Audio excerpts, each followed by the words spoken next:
ታሪክ ባላትና ውብ ቦታ ሮም ተገኝተናል።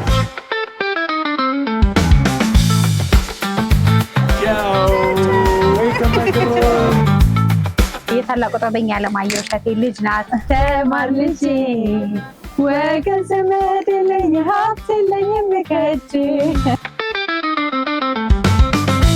ሀገራችንም ከሀገራችን ውጭ ያሉ ታሪካዊ ቦታዎችን ማየት ይጠቅመናል።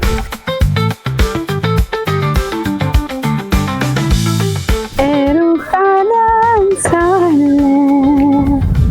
ቆንጆዋን ወድጄ። እንግዲህ የዛሬ የክቡር ዶክተር አርቲስት ጥላሁን ገሰሰ ሙዚቃ አስፈቅጄ የጃፓንን ወደ ሮም ቀይሬዋለሁኝ።